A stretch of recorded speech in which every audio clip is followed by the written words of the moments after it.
और आज की इस वीडियो में हम एक एमसीबी, एक इंडिकेटर, 5 स्विचेस, एक फैन रेगुलेटर और 2 सॉकेट्स की वायरिंग करना सीखेंगे। तो सबसे पहले हम जान लेते हैं कि कौन सा स्विच किसके लिए है। तो ये वाला स्विच हमारे फैन के लिए है, ये वाला स्विच हमारे सॉकेट के लिए, ये वाला स्विच हमारे इस सॉकेट के लिए और ये 2 स्विचेस हमारे इन होल्डर्स के लिए हैं, यानी कि बल्ब के लिए है।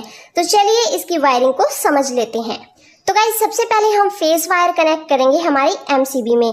ये फेज इनपुट के लिए हो जाएगा, तो हमारी एमसीबी के नीचे वाले टर्मिनल पर हम ये वायर कनेक्ट कर रहे हैं। तो गाइस इनपुट का फेज हमारा यहाँ पर कनेक्ट हो गया और आउटपुट का फेज हम यहाँ पर कनेक्ट करेंगे। गाइस यही फेज वायर हम हमारे स्विचेस में पहुंचा देते हैं। तो गाइस आउटपुट का फेज वायर हमारा इस स्विच तक पहुंच गया है। अब हम क्या करेंगे, फेज वायर से सारे स्विचेस के नीचे वाले टर्मिनल्स को आपस में कनेक्ट कर देंगे।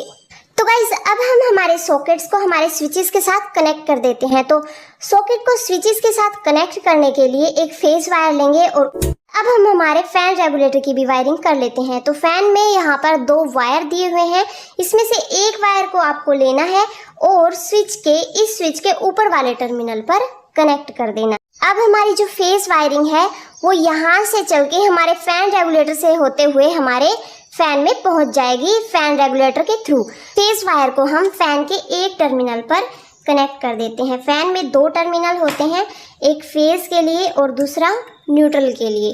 गाइस अब हम हमारे होल्डर्स की भी फेज वायरिंग कर लेते हैं। बोर्ड की फेज वायरिंग हमारी कंप्लीट हो गई है। अब हम कर लेते हैं न्यूट्रल वायरिंग। तो होल्डर की न्यूट्रल वायरिंग करने के लिए होल्डर के दूसरे वाले टर्मिनल पर हम ये वायर कनेक्ट कर रहे हैं। इसी होल्डर में से हम न्यूट्रल वायर इस होल्डर में पहुंचा देते हैं। अब हम हमारे इंडिकेटर की भी न्यूट्रल वायरिंग कर लेते हैं। तो इंडिकेटर की न्यूट्रल वायरिंग करने के लिए हम इंडिकेटर में थोड़ा सा वायर कनेक्ट करके हमारे न्यूट्रल पॉइंट तक पहुंचा देते हैं। आप किसी भी अप्लायंस की कहीं से भी न्यूट्रल वायरिंग कर सकते हैं, जहां से आपको सुटेबल लगे। अब हम कर लेते हैं हमारे फैन की न्यूट्रल वायरिंग। तो फैन की न्यूट्रल वायरिंग करने के लिए जहां पर आपको जगह मिले वहां पर आपको ये वायर कनेक्ट कर देना है। अब हम इस न्यूट्रल वायर को हमारे फैन के दूसरे वाले टर्मिनल पर कनेक्ट कर देते हैं। तो गाइस बोर्ड वायरिंग हमारी कंप्लीट हो गई है। अब हम इसे टेस्ट कर लेते हैं। तो गाइस टेस्टिंग के लिए मैंने पीछे से पावर को ऑन कर दिया है। अब हम एमसीबी को ऑन करेंगे और जैसे ही हम एमसीबी को ऑन करते हैं आप देख सकते हैं कि इंडिकेटर में पावर शो हो रही है, यानी कि हमारे स्विच बोर्ड में पावर आ गई है। अब हम हमारे बल्ब को टेस्ट कर लेते हैं।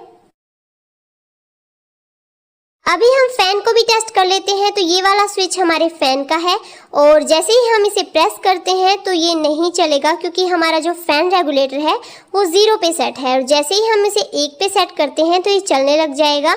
और इसी तरीके से आप इसकी स्पीड को बढ़ा सकते हैं, घटा भी सकते हैं और फैन रेगुलेटर से ही आप फैन को ऑफ भी कर सकते हैं।